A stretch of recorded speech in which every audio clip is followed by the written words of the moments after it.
Hi, I'm Riley Moynes, author of The 4 Phases of Retirement and its sequel, The 10 Lessons. We're speaking with people who are squeezing all the juice out of their retirement, people with widely divergent backgrounds, experience, and expertise, people with stories that can inspire and encourage you too to squeeze all the juice out of your retirement.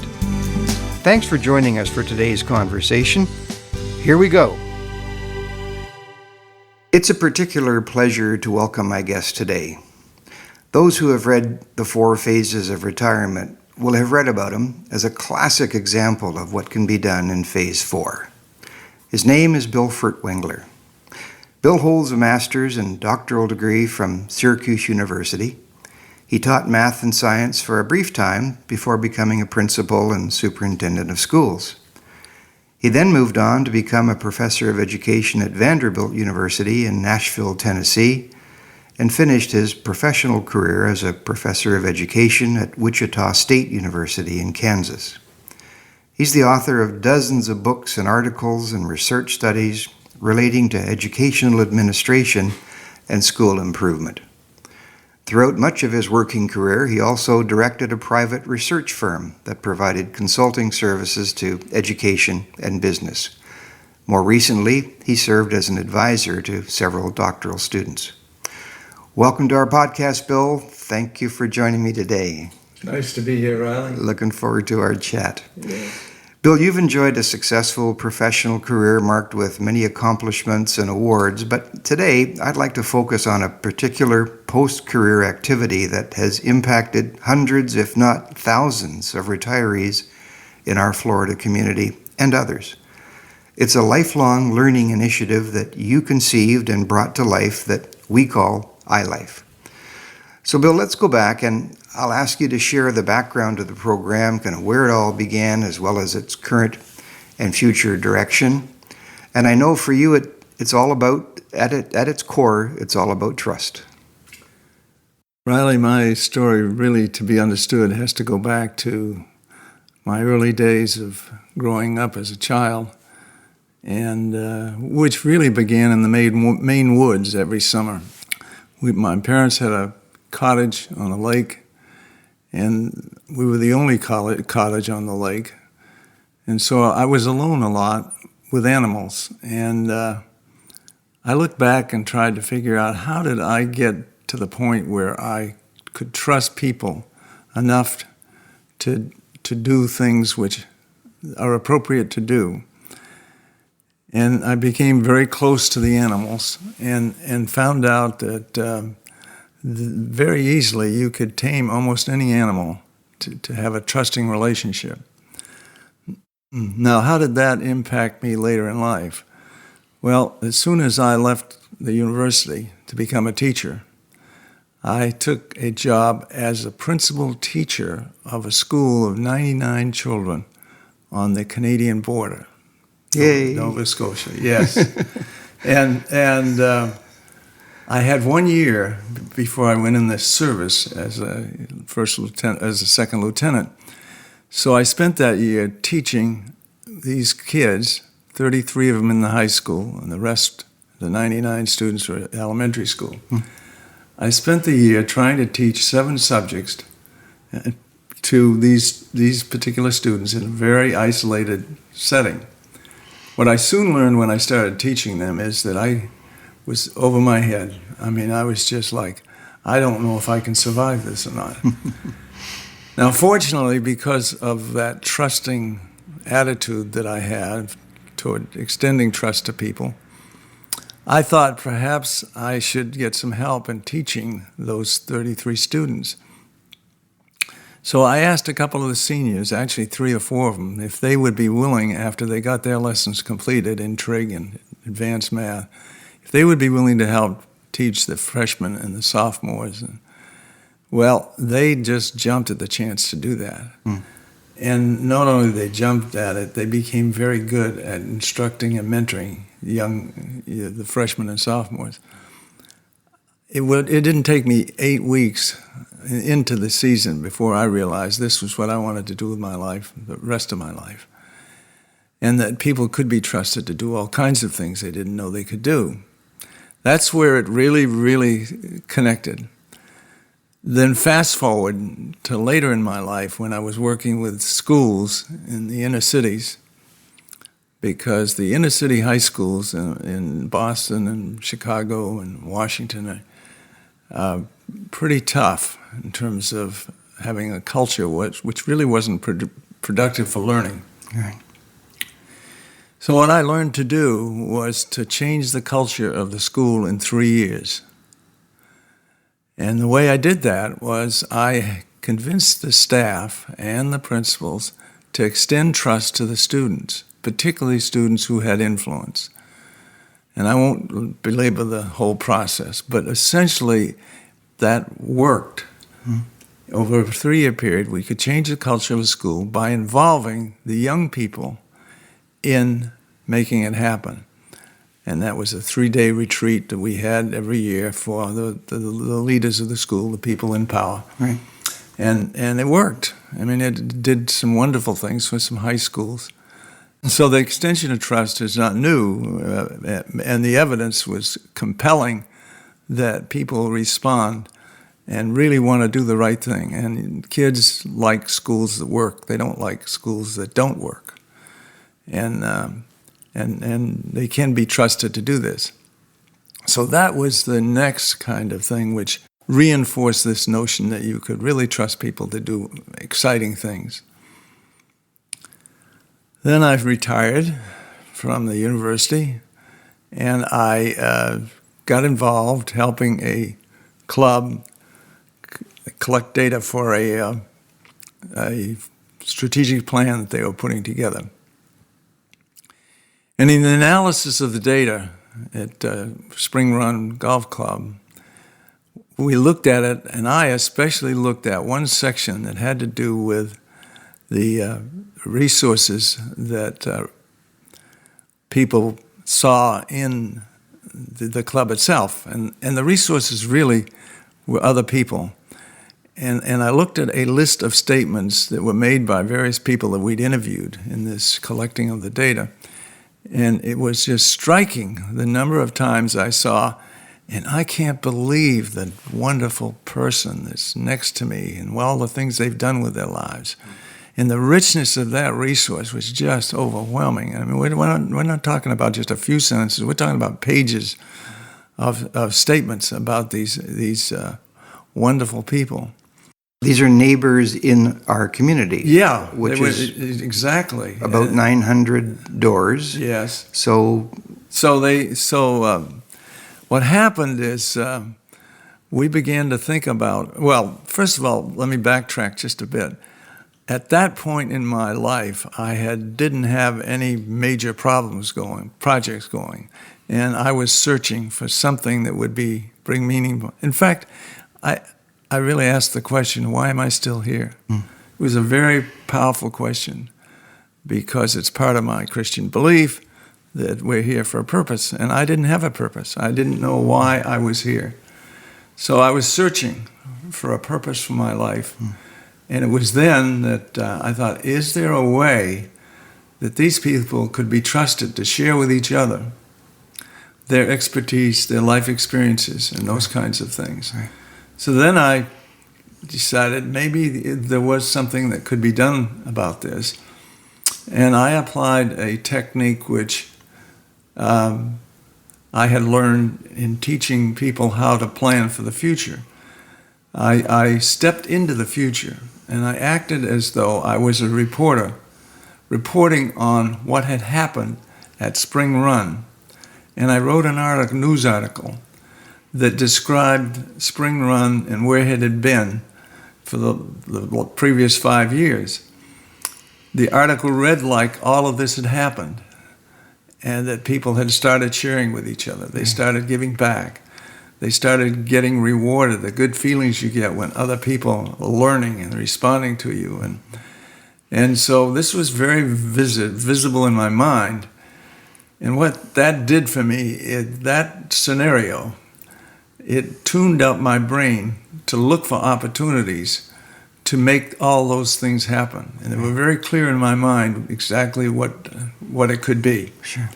And so I was serving on a tennis committee, and I thought it would be good to have a social tennis clinic, free of charge, to get people to come back to tennis. My colleagues, unfortunately, didn't think that was a good idea because you couldn't get a good instructor. And I argued the case that I thought I could get a real professional who would be willing to do a freebie every Friday morning for an hour and a half. So I did get them to finally agree to give me a slot, an hour and a half, for this social tennis clinics, which everybody said this isn't going to work. Well, at the end of the first year, we had 30 new people come back for tennis, and of course the Tennis Association was happy because some of them became members of the Tennis Association. So it was a win-win. Yeah. And I was fortunate enough to find a professional tennis teacher and from Boston, a guy by the name of John Foley, who was just, when I asked him, would you be willing to donate your time to help people learn to play tennis again? And he said, oh, certainly. John's been doing that for almost a decade now. And he started it because we had 30 the first year. Then we tried it a second year. We had 30 more the next year. That then led to, okay, if we can get that kind of breakthrough with a professional person giving back, then can we get other people to do it? Mm-hmm. And we had a gentleman who was good in photography, and he agreed to provide a class in photography, and then it snowballed from there into technology, because everybody was learning to use these electronic phones. and so it just kind of grew like that each year, from 9 to 35 to 75 to 100, and it kept growing. Right. Then people started hearing about it in other clubs, and we wanted to enrich our own resources for this particular club. And so we started reaching out to the other clubs and saying, you know, you have some people that are probably pretty good at this, that retired, who are looking for a way to contribute. And we started working with several other clubs to help them get the iLife concept started. That turned out to be very successful, and now there's a consortium of 8 different clubs that share their resources across their organizations. They meet once a year, at which time they outline their outstanding programs, right, and then schedule exchanges with other clubs. And that was working very well. Right. Now we're talking about not just a few hundred people now. We're talking about 7,000 or 8,000 people each year registering for these kinds of events. Wonderful. And the thing is, first of all, my general manager of the club said, most people are just waiting to be asked. And I discovered that was true. After retirement, people are looking for opportunities to contribute, to make meaning. And so just to be asked, and 95% of the people said yes, they'd be happy to contribute. Right. And of course, that's what they do. Right. They contribute. Then the story goes to, where else did the iLife program go to? Well, Bill, just before we go further, can we just double back a little bit and kind of put some numbers on it? You indicated that the number of programs grew from 9 one year to 35 the next year, and 75, and then it went up to over 115. Right. And we ran into a little problem at 115 because we have limited parking at the club here. Right. And it became obvious that some golfers who were concerned about parking thought we were doing too much education. Right. People were learning too much, too many things. We can't have that happen. So we had to back off for a year or two, and I took the lead in that, telling people we were going to reduce the numbers so that they would have places to park. And everybody else started riding bikes. Yeah. So that helped. So those are the number of offerings. Yes. Can you quantify the number of members who have been involved in this wide range of activities? Well, it started off with a couple hundred to Yeah. 300 to 400 to 500. Last year, I think that there were 2,400 registrations Yeah. representing over 800 different people. Yeah. Participating in this activity. Just these amazing. activities. Just amazing. Well, if you look at the record that the other clubs who have done this, have adopted the 7 or 8 clubs that have adopted this, Right. they show the same growth. Yeah. I mean, it's just the expansion has been tremendous. Yeah. Because people are waiting, first of all, to be asked. Yeah. And secondly, waiting to have something they can learn. Sure. Because the brain basically needs to continue to grow and Right. become. Right. So we got to that point where we had 8 to 10 clubs working, and I still manage the consortium, keeping all the clubs going, but other people have taken over the operational aspects of the Right. iLife program here in Right. Spring Run, and it's continuing to flourish. I think they had over 250 to 200 different programs this year. Yeah. Unbelievable. And meeting Saturdays and Sundays and evenings, and Right. they're trying different venues to be successful. But the expansion, the big expansion, and the big actually break came when the president of the Presbyterian homes, retirement homes, contacted us and said, we'd like you to come do a presentation in Minnesota for 200, that would affect 25,000 retirees. Wow. And so I jumped at the chance to tell them a story about iLife and its expansion and how successful it was. They're in the process now of staffing up to help implement the iLife program for 25,000 retirees in these homes, because they think that the concept is so important to continuing the life. People with such rich backgrounds and expertise and experience being prepared to contribute to others, and others get involved and come, and it's all free. No one gets paid for this. It's all volunteer, and it's just a wonderful, wonderful program. Well, interesting point about the pay thing. There is a cultural change that takes place. It has to take place, which is the agreement, the social agreement has to be that I used to get paid for doing this, big dollars, Right. but I'm going to do it for free now. Right. And it really, that's not a hard sell with most Yeah. retirees, because Yeah. they've been successful. They don't need the money typically. Sure. And so they just willingly Yeah. step up and do marvelous things. And yet the mindset originally was that there was some skepticism that would happen. Oh, there was big resistance. Oh, yes. Right. I'm not going to do that. I don't get paid, you Right. know. You won't get people to do that. And that was the big skepticism, that Right. people couldn't be trusted. First of all, what do you do if somebody does it and then they bomb? That was a big, you're going to be responsible for that, you know. But see, I trusted people. Right. I know they want to do the right thing. Right. And what's really interesting about this trust thing is that when you have voluntary people coming, doing these things, and the audience are coming for free of charge, they absolutely want the speaker to be successful.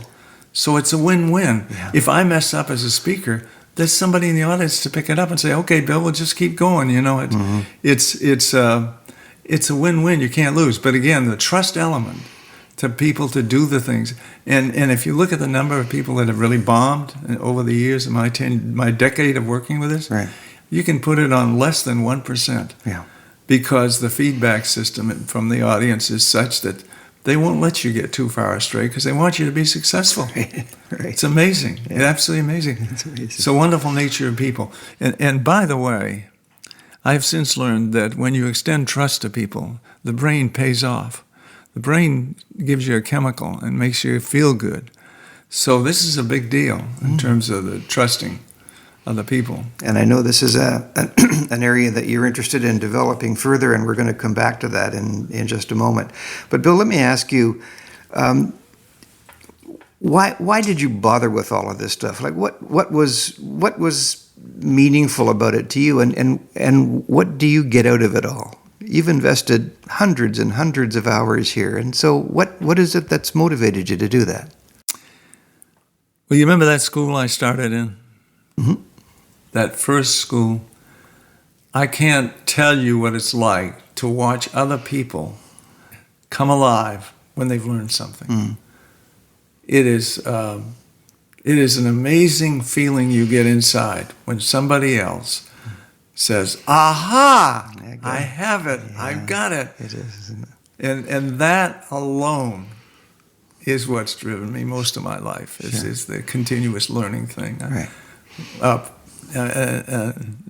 It goes well beyond that with working with doctoral students. Yeah. Well, you certainly see that as people come out of these different sessions that they've been part of, the conversation, the excitement. It's just palpable. You can feel it, and people are really cranked up and enthusiastic about so many of these different learning opportunities. Well, and I think the other thing is that I think you can't shut off the brain. I mean, all your life it has helped you adapt and change and grow and become. And all of a sudden, you just turn it over to mindless activities. What I think happens is we atrophy. The body atrophies. Right. Because the brain has been, in the past, asking for all kinds of accommodations.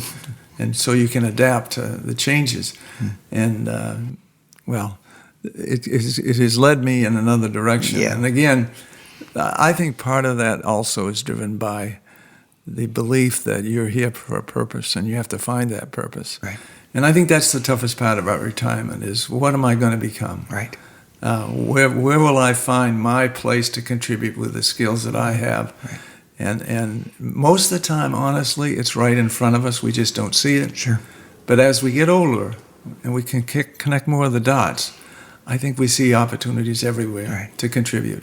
You know, that's entirely consistent, Bill, with the work that I've done on the 4 phases, where you find in phase 3 that people begin to ask, what is it that I can do? What is it that I can do? And overwhelmingly, it is the answer is in them. It's based on their previous experiences, things that they do well, things that they've been successful with, and that if they can apply those perhaps in a different circumstance, it's the kind of thing that really that you've experienced as well. Yeah. But one of the themes that we're working on, in fact, the name of our podcast series is Squeezing All the Juice Out of Retirement, and clearly you're someone who is doing that. When you hear that phrase, what does it mean to you? Well, for me, it means looking at who I am and doing an assessment, because what I've since learned is that most of us have beliefs that were formed when we were young about what we can do and what we can't do, and that many of those beliefs have never been checked out, but they're wrong. They're just not true. That most people can do things which they never thought they could do. And in fact, my next phase in my life is going to be working with people to release that and get them to see it. But that issue of looking backwards at your life and checking out the agreements you have about who you are in terms of your self-image is the big thing to get the juice out of retirement. Right. Because so I see it mostly as testing my previous commitments about myself, of things I've concluded I can't do that I thought, well, maybe I can do. Right. And I think finding those things is what squeezing the juice is all about. Yeah. It's beautiful. Bill, you've alluded to some of your plans for the future, but give us a little bit of an introduction to the science of thinking, with the thought that you and I will sit down again on this other topic. So talk to us about the science of thinking. Well, in simplest form, what I've tried to do is to look at how the mind functions, translate that into a language that you and I can understand in simple terms, and then help people understand how they can control so much more of their mind functions than they ever realized. It's like putting them in charge and giving them a roadmap and a vocabulary to talk about it so they can actually improve themselves as they try to squeeze the juice out of retirement. Right. And you've been doing some field testing on some of your ideas here at Spring Run, and you've exciting stuff. Presented a series of 3 programs that has been met with wonderful response, and so we're going to be doing that again next year here at the club. We are. And I look forward to us sitting down and getting into that topic a little more fully next time. Bill, I want to thank you so much for spending time with us and giving us some of your insights and telling this wonderful story of success. Well, you're doing great work too. Thank you so much.